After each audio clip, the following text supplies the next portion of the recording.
Okay, तो इस video में हम लोग बात करेंगे यूपी टीजीटी साइंस 2013 के प्रीवियस ईयर क्वेश्चन को कंटिन्यू करेंगे। क्वेश्चन नंबर 1 से लेकर क्वेश्चन नंबर 38 तक ऑलरेडी हो चुका है। इस वीडियो में क्वेश्चन नंबर 39 से स्टार्ट करेंगे और क्वेश्चन नंबर 44 तक करेंगे। ओके, 39 नंबर पूछा है, समान परासरणी दाब वाले दो विलयन को कहा जाता है। मतलब अगर दो विलयन है, उन दोनों विलयनों का ऑस्मोटिक प्रेशर इक्वल है तो उस विलयन को क्या कहा जाएगा? नॉर्मल विलयन, आइसोटोनिक, हाइपोटोनिक या हाइपरटोनिक। तो जैसे कि डेफिनेशन से पता होगा, जो सोल्यूशन या विलयन होता है, ठीक है,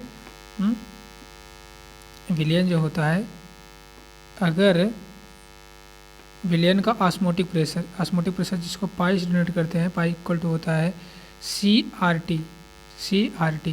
सी यहाँ पे कंसंट्रेशन है, आर गैस कांस्टेंस है और टी टेम्परेचर है। तो दो विलयन 1 है और विलयन 2 है। दोनों विलयनों का ऑस्मोटिक प्रेशर इक्वल है, मतलब पाई 1 एंड पाई 2। ऑस्मोटिक प्रेशर परासरणी दाब पहले विलयन का, परासरणी दाब दूसरे विलयन का, दोनों क्या है? इक्वल है। यानी कि C1RT1 इक्वल टू C2RT2। मतलब अगर दोनों इक्वल हैं, यहाँ पे T1 नहीं लिखेंगे, टेम्परेचर भी सेम रहेगा। ओके, मतलब दोनों की कंसंट्रेशन RT से RT कैंसिल हो जाएगा, दोनों का जो मोलर कंसंट्रेशन है दोनों विलयनों का इक्वल है। अब जब दोनों विलयनों का मोलर कंसंट्रेशन समान होता है तो ऐसे विलयन को बोलते हैं आइसोटोनिक विलयन, यानी कि बी करेक्ट हो जाएगा। बाकी हाइपरटोनिक और हाइपोटोनिक जब विलयन पढ़ेंगे तो टाइप ऑफ विलयन में हम देखेंगे आइसोटोनिक विलयन क्या होता है। आइसोटोनिक विलयन ऐसे विलयनों को कहते हैं कि जब दो सॉल्यूशनों की कंसंट्रेशन, मतलब मोलर कंसंट्रेशन या ऑस्मोलरिटी मीन्स ऑस्मोटिक प्रेशर, यही परासरणी दाब समान हो, तो ऐसे विलयन को क्या बोलते हैं? आइसोटोनिक विलयन बोलते हैं। इस प्रकार से 39 का बी करेक्ट हो जाएगा। ओके, अब क्वेश्चन नंबर 40 पूछा है, मेल्टिंग अपने गलनांक पर बर्फ़ का पिघलन है। मतलब अगर कोई बर्फ़ है अपने गलनांक पे, अपने मेल्टिंग पॉइंट पे वो मेल्ट हो रहा है, मतलब पिघल रहा है, अपने गलनांक पर पिघल रहा है, तो किस प्रोसेस के द्वारा ये हो रहा है? कौन सी प्रोसेस है ये? तो देखो, हम लोग प्रोसेस कई पढ़ते हैं, समतापी, समदाबी, रुद्धोष्म, ठीक है, समायतनिक, मतलब आइसोकोरिक, आइसोबोरिक, आइसोथर्मल, और एक और होता है एडियाबेटिक। ये सब प्रोसेस पढ़ते हैं। तो अगर देखो, पहले प्रोसेस देख लेते हैं कौन कौन सी प्रोसेस होती है, ये पता भी होना चाहिए प्रोसेस, ठीक। एक तो होता है आइसोकोरिक में क्या कांस्टेंट रहता है? आइसोकोरिक में वॉल्यूम कांस्टेंट रहता है, ठीक है। अगर आयतन कांस्टेंट है प्रोसेस के दौरान तो ऐसी प्रोसेस को आइसोकोरिक प्रोसेस कहते हैं। और उसके बाद होता है आइसोथर्मल प्रोसेस, मतलब कि समतापी में अगर टेम्परेचर कांस्टेंट है प्रोसेस में तो उसको बोलेंगे समतापी या आइसोथर्मल प्रोसेस। एक प्रोसेस और होता है जिसको बोलते हैं क्या? आइसोबोरिक मतलब प्रोसेस में क्या होता है? प्रेशर कांस्टेंट होता है। आइसोबोरिक में प्रेशर कांस्टेंट होता है। नेक्स्ट है एडियाबेटिक मतलब रुद्धोष्म, इसमें क्या होता है कांस्टेंट? हीट कांस्टेंट होता है। तो आप सोच के बताओ, अगर कोई आइस है, बर्फ़ है, वो पिघल रही है, अपने गलनांक पे, मतलब हर एक पदार्थ का, हर एक सबस्टेंस का अपना एक फिक्स्ड मेल्टिंग पॉइंट होता है। अगर वो अपने गलनांक पे ही पिघल रहा है तो यानी कि उस टेम्परेचर क्या होगा? टेम्परेचर तो कांस्टेंट होगा, उसका एक फिक्स टेम्परेचर होगा, फिक्स्ड गलनांक होगा। तो अगर टेम्परेचर कांस्टेंट है तो कौन सी प्रोसेस हो जाएगी? आइसोथर्मल, मतलब कि समतापी। तो अगर अपने गलनांक पर बर्फ का पिघलना है, कौन सा प्रोसेस हो जाएगा? समतापी प्रोसेस हो जाएगा, क्योंकि टेम्परेचर क्या रहेगा वहाँ पे? कांस्टेंट रहेगा। तो ये चीज़ हो जाएगा। अब क्वेश्चन नंबर 41, निम्न में से कौन यौगिक ऑक्सीकरण के बाद बेंजोइक एसिड बनता है? तो बेंजोइक एसिड बनाने के लिए आपको अगर बेंजीन डेरिवेटिव है तो बेंजीन पे एटलीस्ट एक कार्बन लगा रहना चाहिए, जैसे टॉल्यूइन हो गया, ओके, अगर इसका, या बेंजाइल क्लोराइड हो गया, ठीक है। मतलब बेंजीन पे एटलीस्ट 1 कार्बन होना चाहिए। तो अगर आप उसका कोई स्ट्रॉन्ग ऑक्सीडाइजिंग एजेंट की प्रेजेंस में KMnO4 या K2Cr2O7 की प्रेजेंस में ऑक्सीडेशन करवाओगे तो टॉल्यूइन भी बेंजोइक एसिड में कन्वर्ट हो जाएगा। और अगर बेंजाइल क्लोराइड का भी अगर ऑक्सीडेशन करवाओगे तो ये भी बेंजोइक एसिड में कन्वर्ट हो जाएगा। बट स्ट्रॉन्ग ऑक्सीडाइजिंग एजेंट लगाना पड़ेगा, KMnO4 या K2Cr2O7 लगाना पड़ेगा, ठीक है। तो ये ऑक्सीडाइज होकर बेंजोइक एसिड में कन्वर्ट हो जाएगा। अगर इसमें कोई कार्बन नहीं लगा हुआ है तो नहीं कन्वर्ट होगा। जैसे पहले ऑप्शन में दिया है, देखो 41 के पहला ऑप्शन दिया है क्लोरोफिनाल में, क्लोरोफिनाल का स्ट्रक्चर बनता है जरा, ये देखो क्लोरोफिनाल ऐसा रहेगा, और जिसका ऑक्सीडेशन करोगे तो आप बेंजोइक एसिड नहीं बना पाओगे। कैसे? फिनाल हो गया, इस पर क्लोरीन लगा हुआ है, कोई कार्बन नहीं है, ठीक है। बेंजोइक एसिड में 6 कार्बन तो बेंजीन के हो गए, 1 कार्बन COH में है, तो टोटल 7 कार्बन चाहिए। इसमें कितने कार्बन थे? सिर्फ 6 कार्बन है क्लोरोफिनाल में, तो ये बेंजोइक एसिड में कन्वर्ट नहीं होगा। ऐसे क्लोरोटालुइन में क्लोरोटालुइन में क्या है? क्लोरोटालुइन में तो है, तो मतलब टालुइन है ये और 7 कार्बन है, बट यहाँ पे क्लोरीन लगा हुआ है, तो किस में कन्वर्ट हो जाएगा? क्लोरोटालुइन क्लोरोबेंजोइक एसिड में कन्वर्ट हो जाएगा। क्लोरीन का ऑक्सीडेशन नहीं होगा, सिर्फ CH3 का ऑक्सीडेशन होगा। तो क्लोरोफिनाल भी रूल आउट हो गया, क्लोरोटालिन भी रूल आउट हो गया। अब बचा क्लोरोबेंजीन। क्लोरोबेंजीन तो वैसे भी रूल आउट हो गया क्योंकि इसमें सिर्फ 6 ही कार्बन है, क्लोरोबेंजीन यही होता है ना, बेंजीन पे क्लोरीन लगा तो क्लोरोबेंजीन, इसमें 6 ही कार्बन है और बेंजोइक एसिड में 7 कार्बन है, तो ये क्लोरोबेंजीन भी रूल आउट हो गया। बेंजाइल क्लोराइड है, बेंजिल क्लोराइड को अगर आप ऑक्सीडेशन करोगे तो ये कन्वर्ट हो जाएगा किसमें? देखो बेंजाइल क्लोराइड ही होता है, बेंजीन पे CH2Cl लग जाएगा तो उसको बोलते हैं बेंजिल क्लोराइड। इसका ऑक्सीडेशन करवा दो किसी स्ट्रॉन्ग ऑक्सीडाइजिंग एजेंट की प्रेजेंस में, K1O4 या K2Cr2 की प्रेजेंस में, तो ये कन्वर्ट हो जाएगा बेंजोइक एसिड पे, ठीक है। ये बेंजोइक एसिड बन गया, C6H5COOH COOH है, ओके। तो कौन सा ऑप्शन करेक्ट हो जाएगा इसमें? D ऑप्शन करेक्ट हो जाएगा, बेंजिल क्लोराइड, ओके। अब क्वेश्चन नंबर 42, ओके एक मिनट, क्वेश्चन नंबर 42 पूछ रखा है, डिफिनीशन है तो सिंपल सी, एक मिनट जरा सा सेट कर लें, सही है। 42 पूछा है, किसी वस्तु पर कार्य करने वाला बल, किसी वस्तु पर कार्य करने वाला बल बराबर होता है, किसके बराबर होता है? तो वस्तु पर कार्य करने वाला बल बराबर होता है किसके?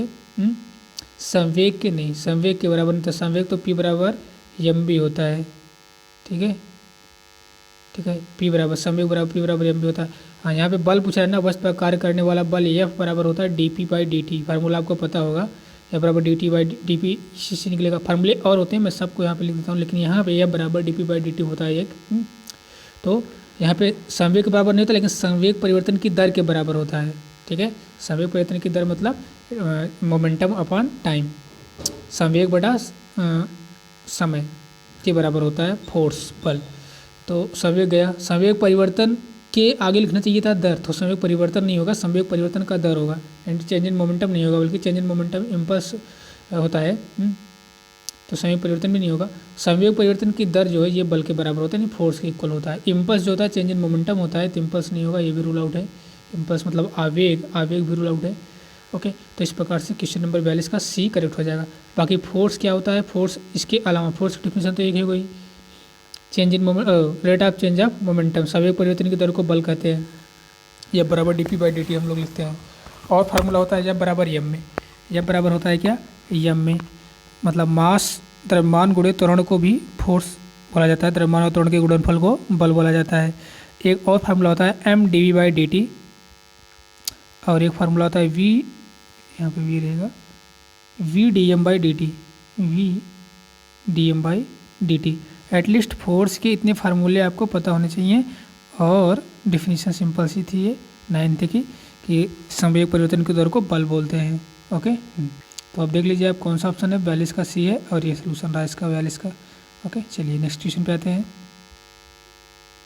अब क्वेश्चन नंबर 43 है वर्क एनर्जी पावर से।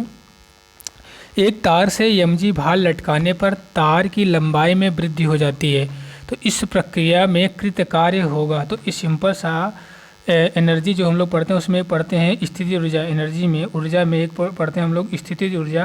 तो स्थिति ऊर्जा अगर कोई राड है, चाहे वर्टिकल हो चाहे हॉरिजॉन्टल राड हो, ठीक है, ऊर्जा में एक पढ़ते हैं हम लोग कौन सी ऊर्जा? स्थिति ऊर्जा से होती है गतिज ऊर्जा, स्थिति ऊर्जा और कुल ऊर्जा, मतलब कुल ऊर्जा या यांत्रिक ऊर्जा उसी को बोलते हैं। तो इसमें स्थिति ऊर्जा इक्वल टू होता है mgh। लेकिन अगर कोई यूनिफॉर्म राड है, यूनिफॉर्म शेप की राड है और उसकी लंबाई L है, तो उसका सेंटर ऑफ मास बीच में होगा, तो सेंटर ऑफ मास से लंबाई L/2 होगी। तो यही हाइट कंसीडर की जाती है इसकी स्थिति ऊर्जा निकालने के लिए। तो यहाँ पे इसकी स्थिति ऊर्जा बन जाएगी mg/L/2। ये मेमोराइज होना चाहिए। कोई अगर वर्टिकल या हॉरिजॉन्टल राड है और यूनिफॉर्म शेप की, मतलब लंबाई L है, तो पूरी लंबाई तो मान लो ये राड है, पूरी लंबाई तो इसकी L है, बट इसका सेंटर ऑफ मास सेंटर में होगा, बीच में। यहाँ पे इसका COM होगा, सेंटर ऑफ मास होगा। यहाँ से राड की लंबाई L/2 ली जाती है, और यही कंसीडर की जाती है स्थिति ऊर्जा निकालने में। तो अगर यूनिफॉर्म राड है, वर्टिकली लगाई गई है, उस पर mg भार लटकाया गया है, तो उसमें किया गया कार्य स्थिति ऊर्जा के, मतलब चेंज इन स्थिर ऊर्जा के बराबर होगा। और ये चूँकि जो यहाँ पे मैं एक चीज़ और ऐड करूँगा, ठीक, कंजर्वेटिव फोर्स के द्वारा वर्क डन होता है तो चेंज इन पोटेंशियल एनर्जी के इक्वल होता है ये।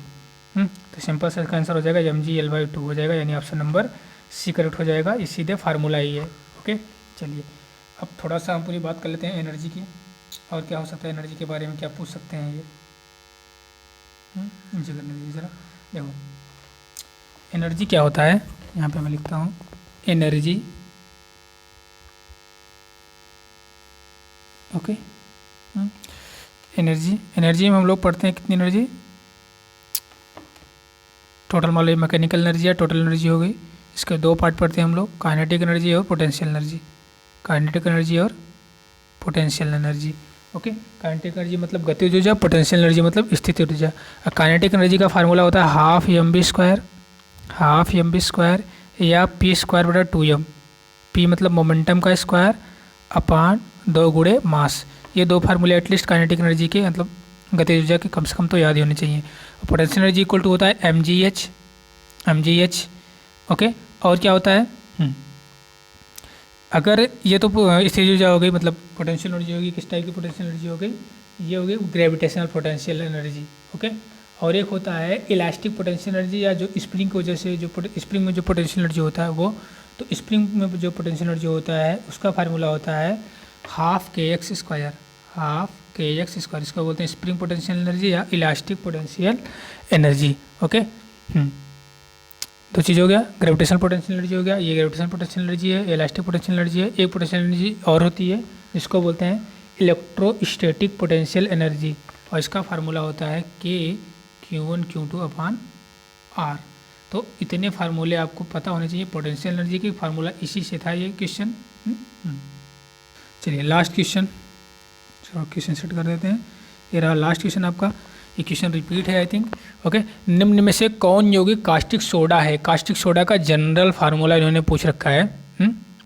ओके, तो जैसा कि आप लोग जब यस ब्लॉक पढ़ोगे तो यस ब्लॉक में आपका जो कास्टिक सोडा का जनरल फार्मूला होता है, मतलब एल्कली अर्थ मेटल में एल्कली मेटल में कास्टिक सोडा का जनरल फार्मूला बन के आता है क्या, NaOH, सोडियम हाइड्रोक्साइड। तो सोडियम हाइड्रोक्साइड NaOH पहले ऑप्शन में दिख रहा है। NaCl को बोलते हैं रॉक साल्ट, जिसको नमक आप लोग बोलते हैं साल्ट। ठीक है, ये रॉक साल्ट हो गया, नमक हो गया। और क्या दे रखा है, NaCl तो रॉक साल्ट हो गया। NaSCO3 सोडियम हाइड्रोजन कार्बोनेट, ये क्या होता है, ये होता है बेकिंग सोडा। ओके, और क्या कंपाउंड दे रखा है, Na2CO3 जो कि सोडियम कार्बोनेट है, और इसका कॉमन नेम अगर Na2CO3 10H2O होता तो ये होता वाशिंग सोडा। लेकिन सिर्फ Na2CO3 अगर है तो होता सोडा एस। और कुछ फार्मूले देख लेते हैं जनरल। जिप्सम का जैसे आंसर तो मिल गया ना, आंसर इसका यही होगा कास्टिक सोडा का NaOH। ठीक है, बट ये भी मेमोराइज होने चाहिए इसके साथ साथ। जिप्सम का पूछ लिया तो जिप्सम का होता है CaSO4 2H2O, मतलब कैल्शियम सल्फेट और वाटर का रेशियो 1:2 में होता है। ठीक है, प्लास्टर ऑफ पेरिस का फार्मूला पूछ सकता है। प्लास्टर ऑफ पेरिस का जनरल फार्मूला होता है क्या, CaSO4 हाफ H2O।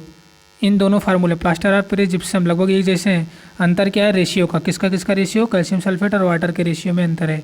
ठीक है, जिप्सम में कैल्शियम सल्फेट और वाटर का रेशियो 1:2 का अनुपात है, और प्लास्टर ऑफ पेरिस में कैल्शियम सल्फेट और वाटर का जो रेशियो है वो 1:1/2 के अनुपात में है। तो ये चीज़ मेमोराइज होनी चाहिए।